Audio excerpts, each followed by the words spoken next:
was just nothing to explain it, nothing. It was just very, very scary. You are about to see real people. This is not normal. Reliving horrifying paranormal encounters for the first time. It's just so shocking. Things like this aren't supposed to happen. It was very scary. I buried this for nearly 30 years. Be prepared to be afraid.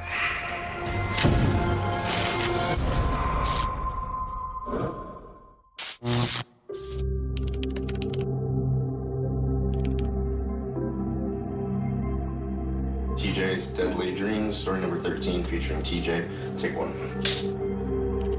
In 1985, I lived in Tampa, Florida.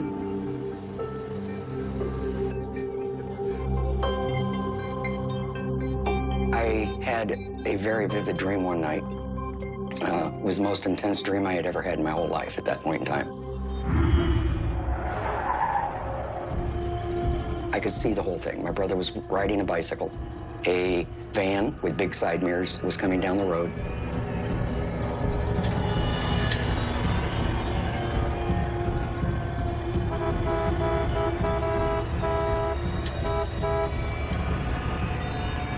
It came up over the curb.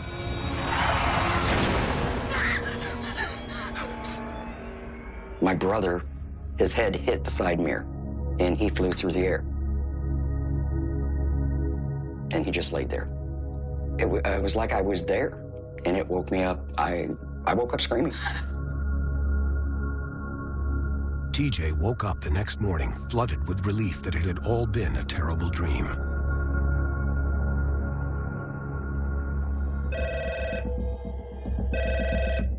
It wasn't until 2 days later the dream I had came true. My brother had been killed. My brother was hit by a drunk driver, driving a van that he wasn't supposed to be driving. He didn't have a license. And he came up over the curb, and he hit my brother and killed him. He left my brother to die right there on the sidewalk. He didn't stop. It was a hit and run. I was scared to death because I didn't know what was going on.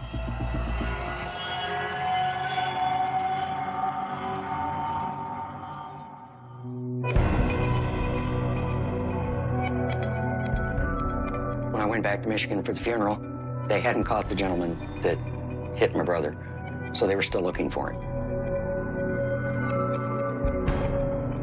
And it was strange because there was a blue house maybe 4 blocks down that kept catching my interest. Something kept telling me, a voice kept saying, this house. There's something about this blue house. It wasn't until 2 weeks later, it came out in the newspaper that they had caught the gentleman that killed my brother. And they put his address in the paper, which was kind of a shock. And when we went to that address, lo and behold, it was the blue house. He was hiding in the house. He wouldn't come out. TJ is suddenly overwhelmed because this wasn't a dream. I'm sorry. It was a premonition. I honestly believe my brother was telling me, this is where the person is. He's right here. Listen to me. One of the easiest ways for spirit to communicate with a person is through their dreams while that person is asleep. They are more vulnerable at that point, more open, and so whatever the spirit is trying to communicate is easier, so it really is very common. These premonitions continued as TJ slept.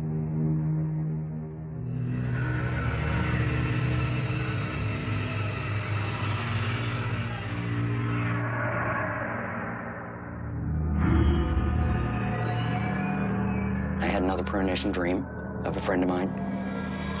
She came to me and told me that she wanted to say goodbye. She knew she was going to be passing.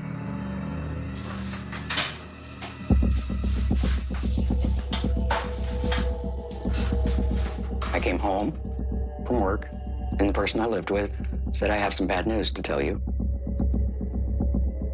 And I said, I already know. Stephanie passed away. And she was just in total shock. She's like, how did you know? And I'm like, she came to me last night and told me she was going to be passing and she just wanted to say goodbye to me. And And I felt like I was cursed because all these people are coming to me telling me they're dying. They're leaving me. This is how I felt. The nighttime visions began to haunt her.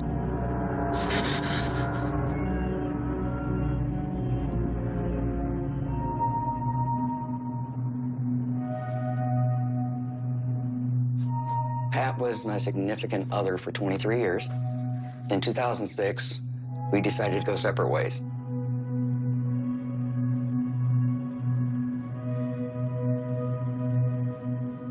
TJ and Pat remained friends, and Pat even moved into the upstairs apartment. One night, several months later, TJ had another of her special dreams. I woke up from having a bad dream about Pat.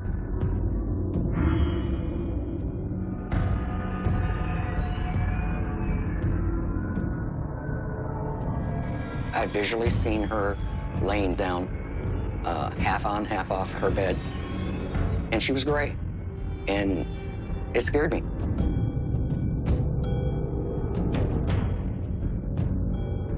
That morning, because Patricia lived above myself in a different apartment, she came down to have coffee, and I asked her, I said, "Are you feeling okay?" And she's like, "Yeah, I'm fine." But she didn't look, herself as far as, she looked extremely tired. That night, TJ was watching television when she heard a noise from the apartment where Pat lived. It was very scary. And I ran out the door and up the stairs. Pat was laying there, half on, half off the bed, gray. And it just shocked me to see that because that was my dream. She had lung cancer, and it was in its final stages.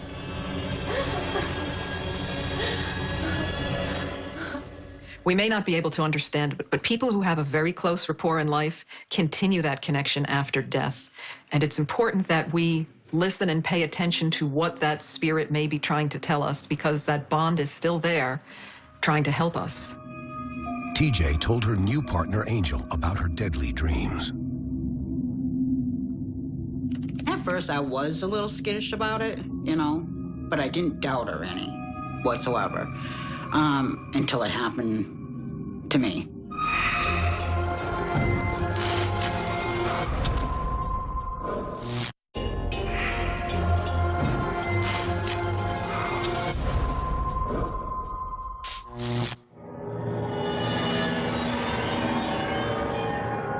TJ had been getting messages from spirits in her dreams, usually warning of the death of someone close to her. At first, I was a little skittish about it, but I didn't doubt her any whatsoever until it happened to me. Angel's uncle, Uncle Mandy, I called him Uncle Mandy. He was my buddy. I loved to hear his stories. And one night, he come to me in a dream, and I'm thinking, oh boy, here comes Uncle Mandy. And he's like, TJ, I want you to do me a favor. I want you to tell my Angel that I love her. He says, I want you to tell Angel, thank you for loving me. She's always gonna be my favorite niece, and I love you both for all the time you've spent with me. It was my time to go.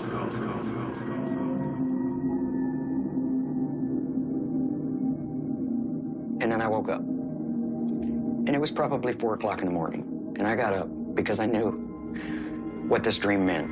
He had been sick. We'd been to see him a few times.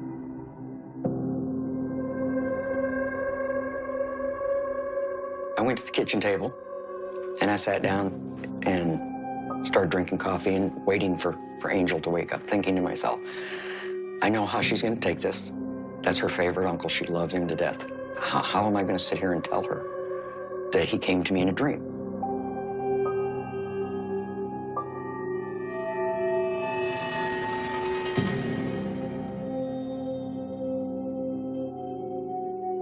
TJ was drinking coffee, and she had this real down look on her face. And she told me, she says, you need to sit down, I need to tell you something. And she says, I had a dream about Uncle Mandy. He came to me. And immediately she looked at me, and the tears started to flow because she knew what my dreams meant. And I started to tell her, I got out. He wants you to know he loves you and that you're his favorite niece. An angel's phone rang.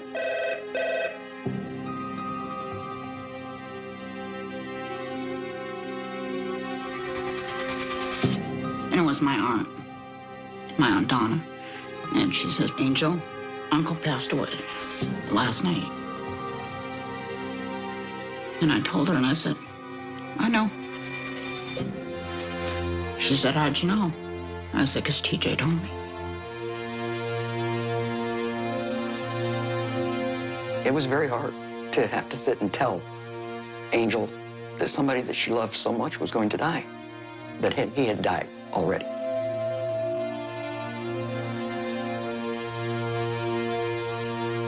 I think what was a comfort was, to me, was that Uncle Mandy trusted me enough to come to me to tell me what he wanted his last message to his niece to be.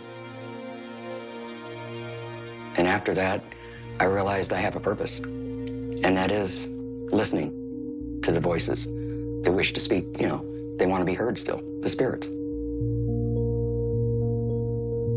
What once I thought was a curse as a gift today. The burden I felt 25 years ago has lifted. I don't feel that burden anymore. I have a purpose. I know what my purpose is now.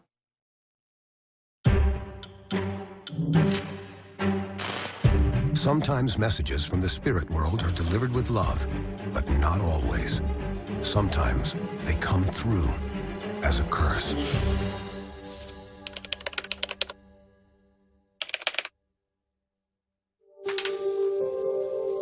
Paranormal Survivor 2, Jennifer's Spirits, take 1.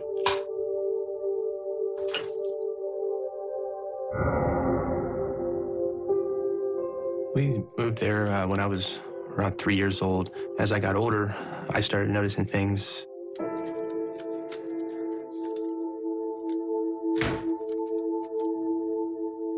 Doors sounded like they were closing, opening.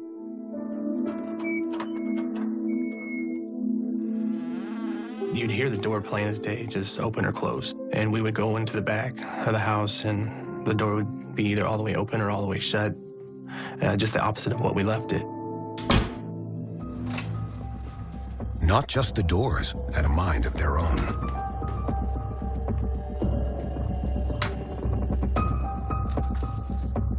My mom and I were at home by ourselves.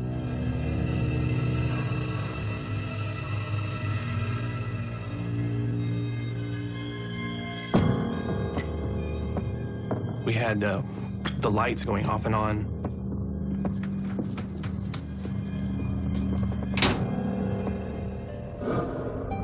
The strange tricks continued. My mom she always sat every morning, she would sit at the kitchen table and drink her coffee and read the paper, and she kept saying something out of the corner of her eye.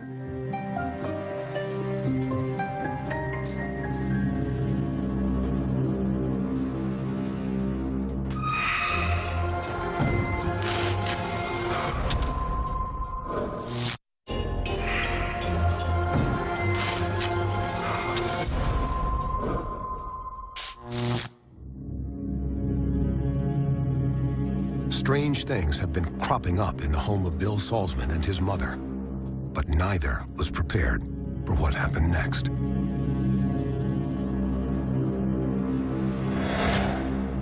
She finally looked up the hallway, and there was a man standing there in a brown suit with, there was no face, it was just the body.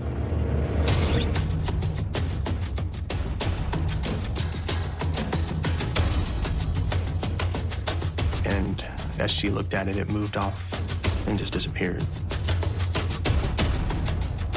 She was really scared about that. And we named the ghost John, not so much as a joke, as it's just we wanted to put a name to it. And it got to the point where when we would hear things that we would just say, that was just John. One of our neighbors asked us if we realized that someone had passed away in our house before we moved in. And we're like, no, we didn't know that. And they said, yeah, the gentleman passed away in your kitchen. Said he had a heart attack there. And we're like, do you know what his name was? And they said his name was John. So that, gave us chills. the family found a way to live with John, for better or worse. But 20 years later, Bill's mother was ready to cut ties. My father passed away in 2001, and my mom had lived there by herself at that time. She said that the presence of John seemed to increase. She would actually feel about somebody touch her, and she just couldn't explain any of it, and it got to the point to where she wanted to sell the house. And that's when I decided to buy the house. In 2006, Bill moved back into the family home with his daughter, Jennifer. When Jennifer was 6 years old, we noticed that she would look up at the hallway and just stare. He was more of a, in a black suit, I guess, and it was black hair, and I could see his face more in detail, his eyes were kind of, slanted, I guess, and he wore glasses sometimes. We would watch her, and she'd start talking and waving at somebody, and then she would smile.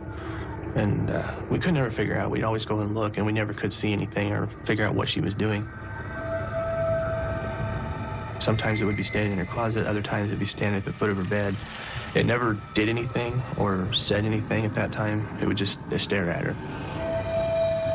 It was more of dark shadows just standing there. It was watching me, and it was just kind of creepy. I think children and young adults are more apt to see spirits because they still have that ability. They haven't grown out of it. They're much more sensitive. There's an innocence there, and they don't know that it's anything unusual or wrong to see a spirit from the other side. Oddly enough, as Jennifer grew older, her interactions with the other side only increased. There's a little kid at the end of my bed. She was wearing a little white dress. I think her hair was more long, kind of a medium brown color. I was really freaked out about it when I saw her. I had this little stand I would do my hair in, and she would just be there. Turn around, it's gone. I know she sat at the end of my bed just in a little ball one time, and that really scared me.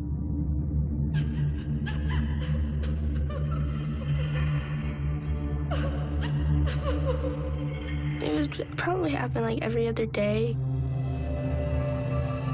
I kind of covered up my head and just hid under the blankets. I was just relying on my blankets to save me, I guess.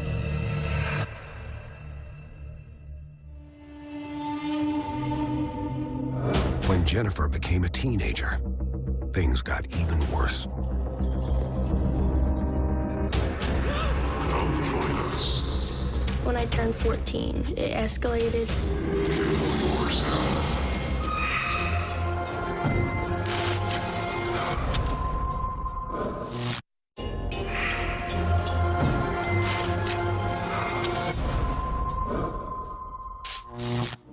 Ever since she moved into her grandmother's old house, Jennifer had been visited by spirits, but the activity had taken a darker turn. When I turned 14, it escalated. Come join us. Kill yourself. It was like a big band of them just standing around my bed. They were starting to talk to me. I didn't know what it was, so I was just scared and didn't know what to do. I didn't want to be there alone. Sometimes I just stay in my room because I didn't want to go past them, and so I would holler for my parents to get them in there. My parents were like, it's just you, your mind's playing tricks on you, but I was like, I can hear something. You don't understand. Come here. The spirits returned on a regular basis, always with the same message. They wanted Jennifer to join them. You shouldn't be there. They were just telling me that I should kill myself, and you don't belong here anymore, and come join us. They were all talking at the same time, but I could understand all of them. It lasted for about an hour. It went from 5 in the morning to 6. Come here. You should be on this side. You shouldn't be there. Kill yourself. And I called the police, and I had told them what was happening, about how these voices were telling me to kill myself. It was just horrible. It was terrifying and something you could not understand.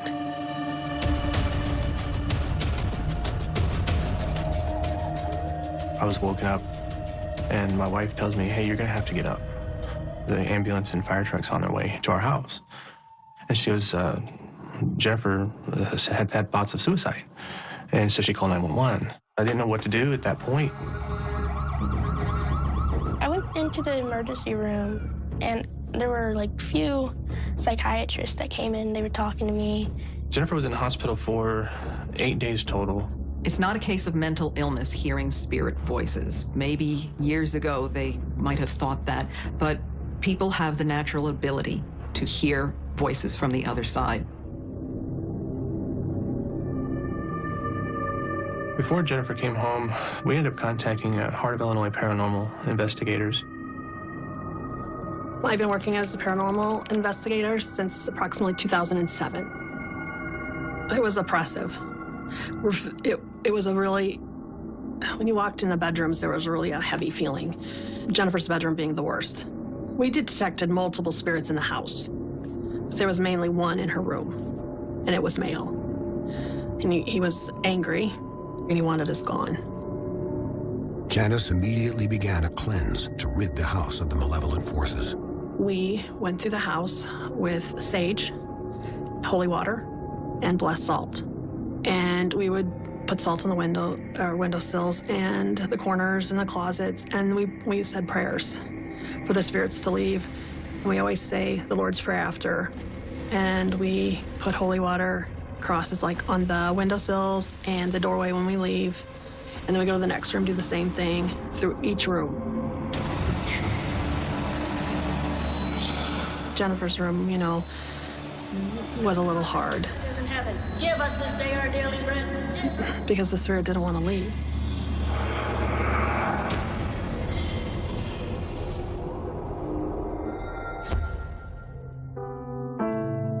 After they performed the blessing, it got very quiet in the house. To this day, I haven't had anything, no noises or anything happen throughout the house. When I got home, actually, I was kind of nervous because I didn't know if they were still going to be there. When I got there, it was so different. I mean, there was nothing. It was so quiet. My daughter actually at one point said that it kind of feels weird because nothing is happening.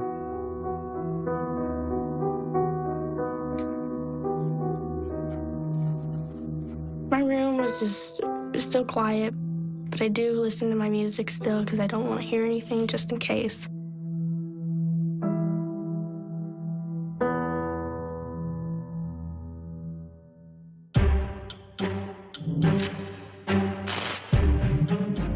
Not all spirits are so evil-minded. There are those who are here to protect.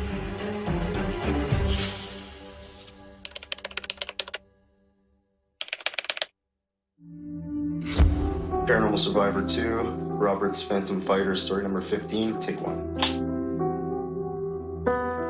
I met Ronnie in the 9th grade, and we ended up being pretty good friends. Ronnie was a joker. There was a party, he was like the funniest guy. He was just that all-American kind of guy. An avid boxer, Ronnie also liked to fight outside the ring. Ronnie was a scrapper. He was that kind of guy that could handle himself. Ronnie was fighting a kid. We noticed that he was, every time he got hit, he was doubling over. And we ran up to him. We noticed that he was bleeding everywhere. And the kid that he was fighting with had a knife in between his fingers, like a little short blade. And every time he was punching him, he was actually stabbing him.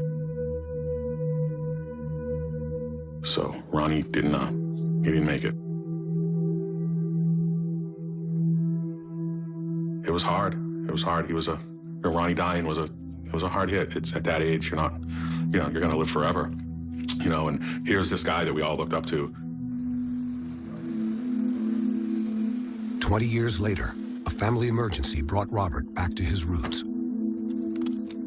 My stepdad developed cancer, and to make it easier on my mom to help out, I ended up renting Ronnie's mother's old house because it's directly across the street from my mother's house. Robert had fond memories of the house, but strange things started to happen. My wife, she had come down to visit me, and she had brought her daughters with her. And so we were sleeping in the room.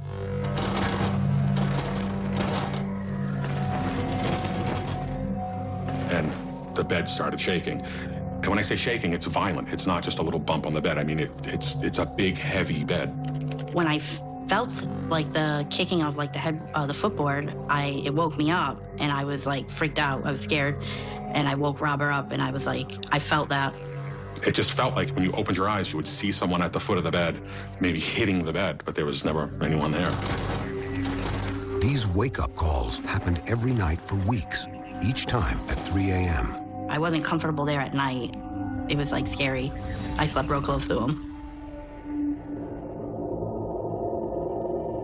During the week Robert was alone, he had grown weary of waking up every night at 3 a.m. I had worked a pretty long day, and I just, for some reason, I happened to fall asleep on the couch.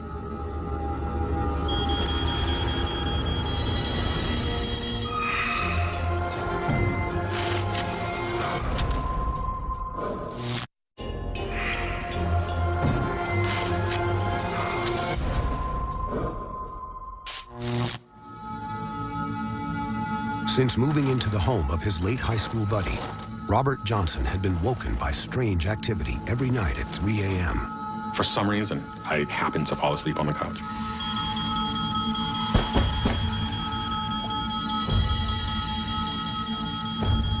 That decision saved his life. I heard a loud series of bangs, 3 loud bangs in the house. And I woke up and I noticed that it was really dark in the house.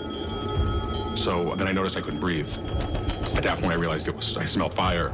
It was smoke, so I dropped to the floor. And when I got on the ground, I could see the fire pretty much everywhere on the back towards the bedrooms and coming down the hallway.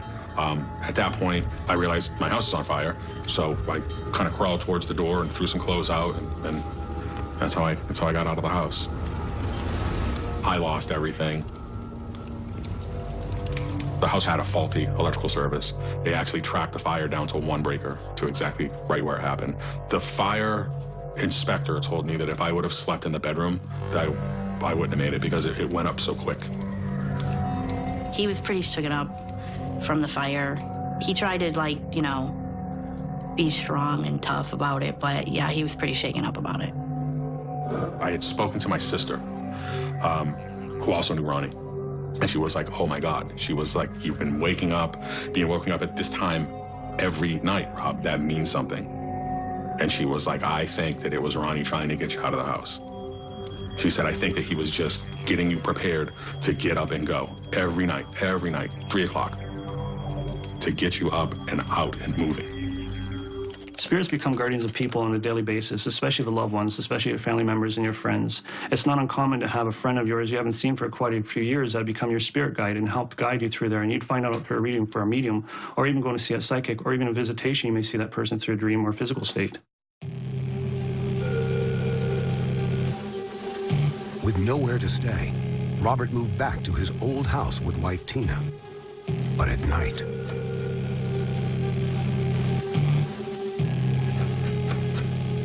we would all sleep with our doors closed, and you could hear the doorknobs.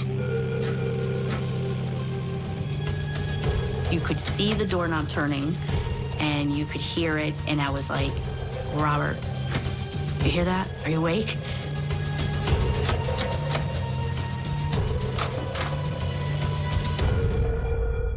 Sometimes at your door, you'd actually feel the door moving, which could be explained away. Maybe the window was open, but not the doorknob. There's no way the doorknob's gonna twist back and forth. the wake-up calls soon returned. We still have the bed shaking. You would be laying in bed, and the next thing you know, your whole body's moving back and forth. The bed's like shaking. The bed shaking, I would see like a large, dark, black shadow in the corner of the room, and it just gave off like just the scariest vibe. Spirit attachment is very common. If a person is in a situation where they're in a house that's active and that spirit has an attachment to that person, when they move from house to house, it's not uncommon for that spirit to also move from house to house. This shadow made itself at home. We've seen full shadows move from one room to the other, and you just look up and it's like something nonchalantly walks by. And you're like, wow, would you look at that? I was eating and you just heard like the loudest thud. And when I felt it move, my fork flew out of my bowl and I was speechless. Then things took a violent turn. One night I was asleep and it felt like something punched me in my face. I felt my whole head move back into the pillow. I woke up, there was, red mark on my face. I knew I had been hit. Something hit me in the middle of my sleep.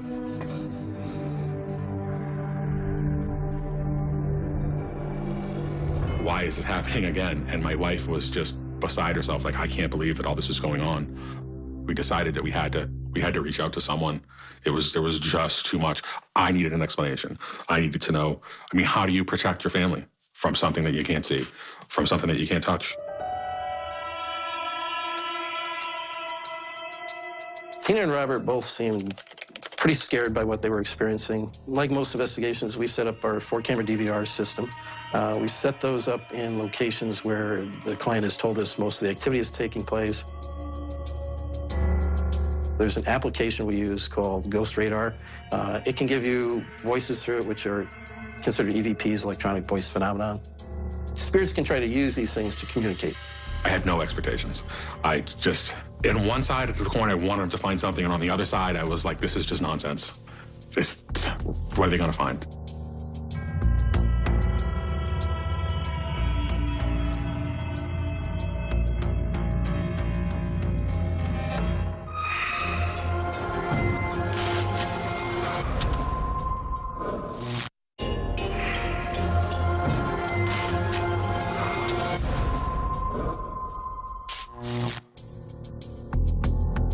After being attacked in his sleep, Robert Johnson called in paranormal investigators to find out who or what was to blame.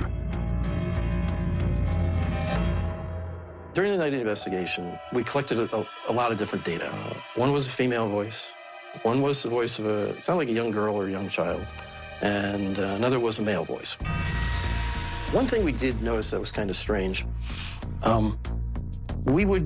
two of us would go into one room to do an investigation. We started asking some questions. And then we had another ghost radar device in another room, which we'd hear start talking that nobody was in. And this, it hadn't been talking all night. And then all of a sudden it starts to talk. So we wait a few minutes, we go in that room, and it would switch back to the other room. It was almost like it was playing a game with us. He was definitely able to confirm that things were really happening, that there was definitely spirits in the home. Something was starting to tell me that maybe we're dealing with Robert's friend who had passed away. I just sat on the edge of the bed and just told Sarah I was going to meditate. And I did. I just closed my eyes and began to just meditate and asking in my head, whoever might be there, show yourself to me or communicate to me.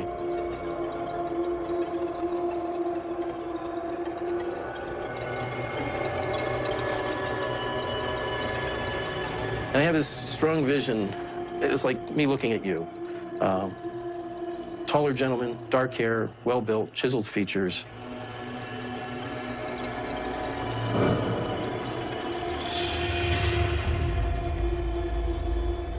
Jack described his vision to Robert. I said he was wearing a light blue shirt and dark slacks. He goes, "What did you just say?" I said, "He's wearing a light blue shirt, dark slack." And he told me, he goes, "That's what he was murdered in. When he was killed, that's what he was wearing." It was pretty crazy. And it was just, he was telling me these things and I just couldn't believe it. I was like, wow, it sounds like Ronnie.